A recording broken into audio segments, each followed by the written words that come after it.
বন্ধুর বিশ্বাসটাও যে কখনো কখনো কাল হয়ে দাঁড়ায়। বন্ধুকে বিশ্বাস করে দোকানে রেখে গিয়েছিলেন, আর সেটাই যেন একজনের কাল হয়ে গেল।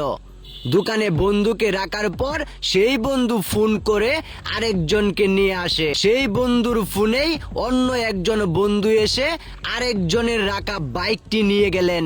দুজন মিলে খুব স্বাচ্ছন্দ্য সহকারে জমজমাটপূর্ণ এলাকা থেকে বাইক চুরি করে ফেলেছেন, আর সেটাই আমাদের সিসিটিভি ফুটেজে ধরা পড়েছে।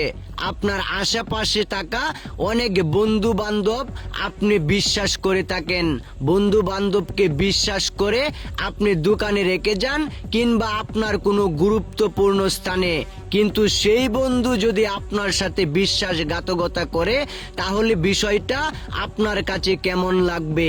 তাই আপনার বন্ধুকে বিশ্বাস করার আগে তাকে দেখতে হবে সে আপনার মনের কথা বুঝে কিনা। যে বন্ধু টাকার লোভে অন্যের গাড়ি চুরি করে ফেলতে পারে, অন্যের শখের বাইকটি চুরি করে নিয়ে যেতে পারে, সেই বন্ধু থাকার থেকে না থাকা আপনার জীবনে অনেক ভালো। বিষয়টা একটু লক্ষ্য করুন। চলুন একটু পিছনে যাওয়া যাক, যেখানে দেখা যাচ্ছে দুজন লোক এসেছেন বাইকটিকে নেওয়ার জন্য। বিষয়টা হচ্ছে এই বাইকটি যিনি রেখে গিয়েছেন সে এই দোকানেরই পরিচিত কেউ, যেহেতু এটা একটা গ্যারেজ, আর গ্যারেজের পাশে বাইক রাখা, আর বন্ধু তাকে রেখে গিয়েছিলেন জরুরি একটা কাজে, আর সেখান থেকেই তার লোভ লালসায় বাইকটিকে হাওয়া করে দিলেন। তাই আপনার শখের বাইকটি যদি কোথাও রেখে যান তাহলে সেফটি দিয়ে যাবেন, কারণ আপনার আশেপাশে থাকা অনেক মানুষ আপনার দিকে খেয়াল রাখে, আপনি জানেনও না। পরিস্থিতি ভয়াবহতা ধারণ করে ফেলেছে। এত দামি একটা বাইক সেটাও ম্যাটার করে না, ম্যাটার করে আপনার শখের বাইক।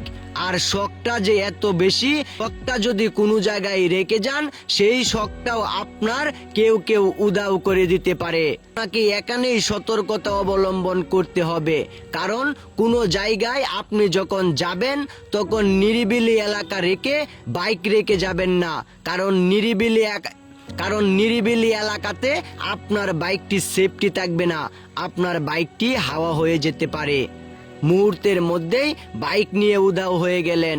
রাস্তা দিয়ে এত মানুষের আনাগোনা, এত জাঁকজমকপূর্ণ এলাকা থেকে একটি নিষ্ঠুর নির্মম দায় ভাবে বাইক চুরি করে ফেলেছেন। বিষয়টা আপনার কাছে কেমন লেগেছে কমেন্টে